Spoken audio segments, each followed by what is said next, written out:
जीवन की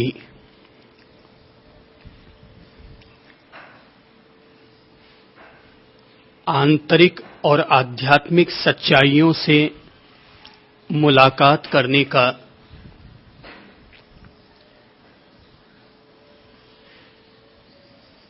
एक साधना मूलक मार्ग है जिसे कि अतीत के महर्षियों ने विपश्यना नाम दिया है। विपश्यना शब्द का अर्थ होता है विशेष रूप से किसी भी सत्य को भली भांति देखना और जानना। पश्य का अर्थ होता है देखना और विपश्यना का अर्थ होता है विशेष प्रकार से देखना।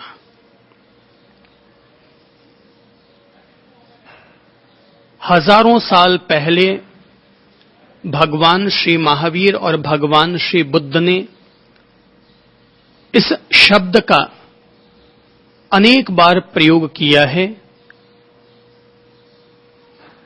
यदि हम शाब्दिक तौर पर ही फर्क देखना चाहें तो महावीर ने अधिकतः अनुपश्यना शब्द का प्रयोग किया है और बुद्ध ने विपश्यना शब्द का। स्वयं बुद्ध भी अनुपश्यना शब्द का प्रयोग करते रहे हैं। शब्द हम चाहे अनुपश्यना कहें या विपश्यना, अनुपश्यना का अर्थ होता है लगातार देखना और विपश्यना का अर्थ होता है विशेष रूप से देखना। यह एक ऐसा मार्ग है जिससे अब तक अनगिनत लोगों ने संबोधि का प्रकाश उपलब्ध किया है, अपने जीवन में अर्हता या अरिहंतता को प्राप्त किया है। अनगिनत लोग सिद्ध, बुद्ध और मुक्त हुए हैं। शायद यह एक ऐसा मार्ग है जो कि संसार की समस्त साधना पद्धतियों में सबसे सरल मार्ग कहलाएगा। बात अगर समझ में आ जाए तो इससे सरल मार्ग और कोई नहीं हो सकता, और बात अगर समझ में न आए तो बच्चे की 12 खड़ी सीखना भी एक कठिन तपस्या होती है। विपश्यना एक ऐसा मार्ग है जिसे कि बच्चा भी कर सकता है, युवक भी कर सकता है और बुजुर्ग व्यक्ति भी कर सकता है। ये मार्ग इसलिए बेहतर मार्ग है क्योंकि यह मार्ग हमें ऐसे अज्ञात और अदृश्य वस्तुओं से नहीं जोड़ता जिनको कि अभी तक हमने जाना या देखा नहीं है। ये मार्ग हमें ऐसे तत्वों से जोड़ रहा है जो मार्ग हमें सीधे अपने सत्य से मुलाकात करवाता है। यह मार्ग एक ऐसा मार्ग है जो कि हमें अपने वर्तमान सत्य से मुखातिब करवाता है। प्रत्यक्ष अनुभूति हमें जिन जिन तत्वों की हो सकती है, हमें यह मार्ग उन तत्वों से जोड़ता है। इसीलिए यह मार्ग सत्य से साक्षात्कार करने का मार्ग है।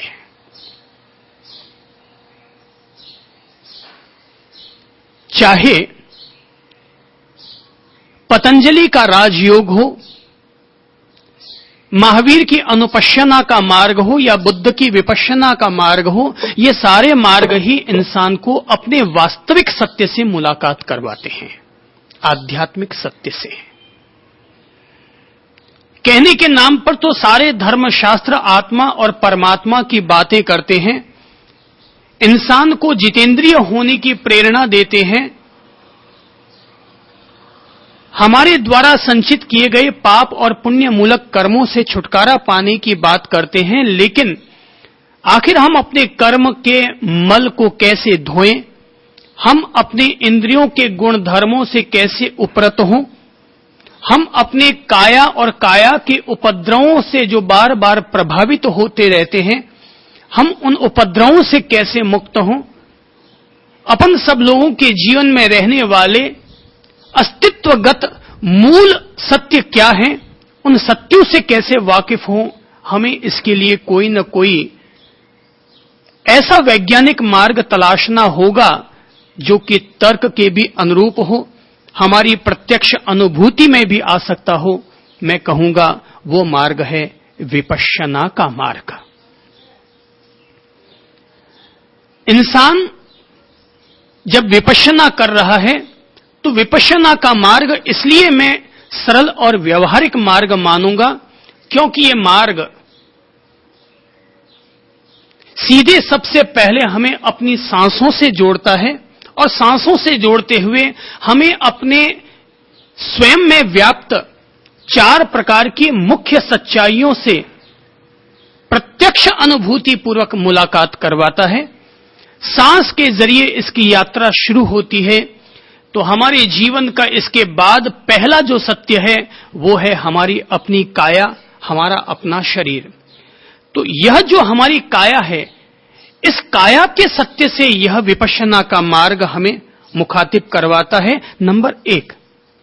नंबर 2, इस काया के भीतर जो अलग अलग तरह के उपद्रव उठते हैं, चाहे वे भूख मूलक हो, चाहे वे भोग मूलक हो, चाहे हमारे भीतर उठने वाले वायु पित्त कफ मूलक हो, या हमारे भीतर उदित होने वाले अनुकूल या प्रतिकूल, सुखपूर्वक या दुखपूर्वक, तो हमारे भीतर जो भी सुख या दुख, सुखद या दुखद जो भी संवेदन होते हैं, जो भी एहसास होते हैं, जो भी फीलिंग्स होती हैं, हमें उन सुखद और दुखद संवेदनाओं के प्रति साक्षी, उनके प्रति ज्ञाता दृष्टा होने का मार्ग ये देता है।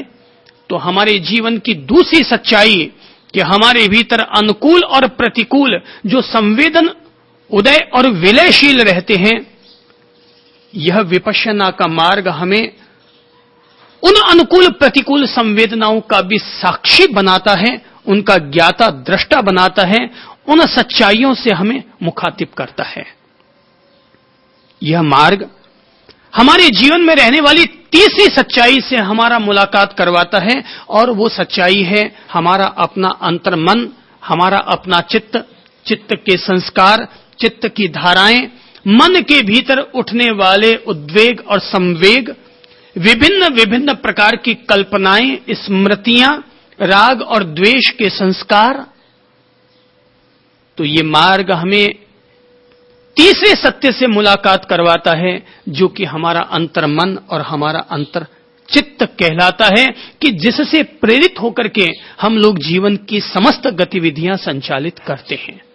ये मार्ग हमें चौथे सत्य से मुखातिब करवाता है और वह है हमारे अपने जीवन के बुनियादी मौलिक धर्म, अनुकूल धर्म, प्रतिकूल धर्म, वासना मूलक धर्म, करुणा मूलक धर्म। जो भी हमारे जीवन के धर्म होते हैं, एक धर्म तो वे हैं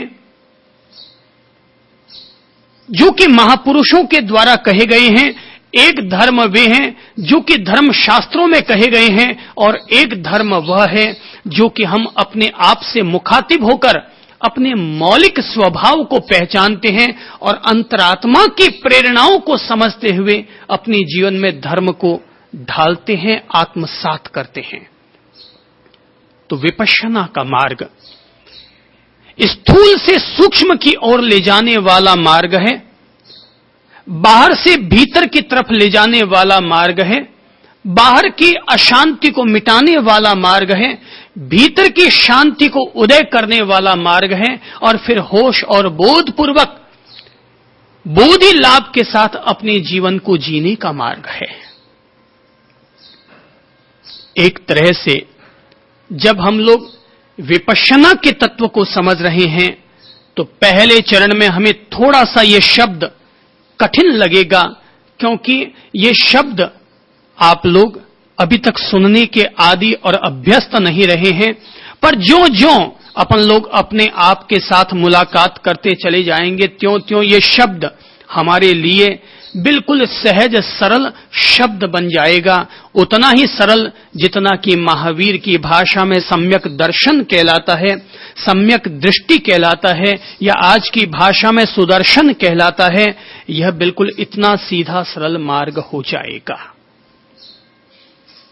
जब हम लोग इस मार्ग पर चल रहे हैं, इस मार्ग पर कदम बढ़ा रहे हैं, तो हम लोगों को याद रखना चाहिए, हमें इस मार्ग पर चलते हुए बाहर की यादों को, बाहर के संबंधों को, बाहर की मुलाकातों को, बाहर के रस रंग राग को हम लोगों को पहले से ही कम करने के प्रति जागरूक हो जाना चाहिए, क्योंकि यह मार्ग विशुद्ध रूप से स्वयं के सत्य से साक्षात्कार करने का मार्ग है।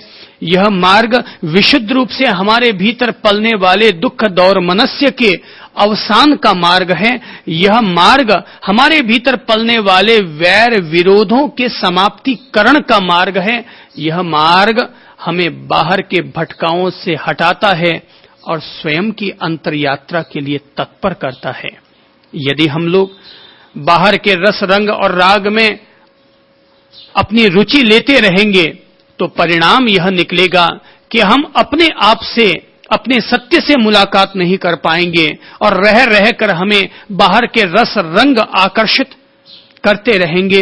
ये आकर्षण अब बाहर का नहीं, ये आकर्षण भीतर का है।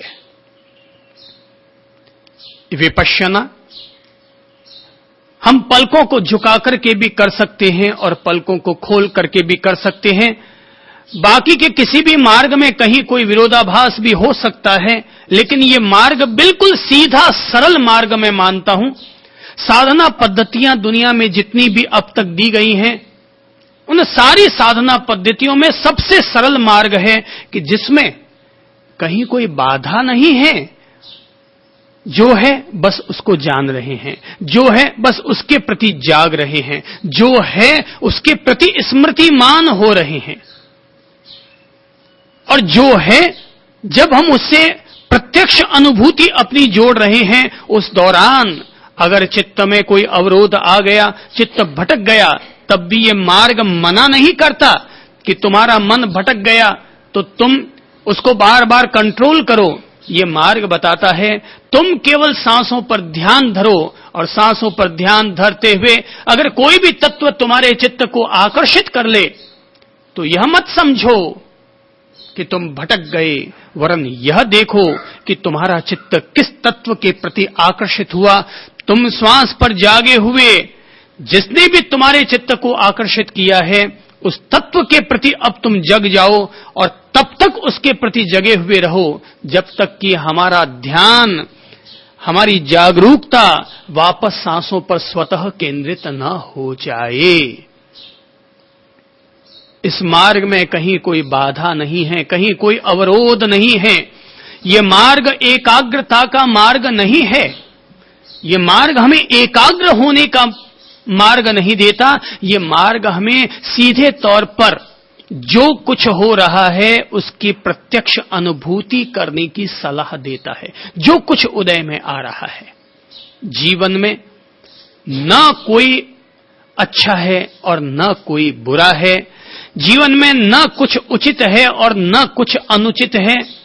पल में तोला और पल में मासा, अर्थात पल में ही कभी अनुकूल तरंगे पैदा होने शुरू हो जाती है और पल में ही प्रतिकूल तरंगे।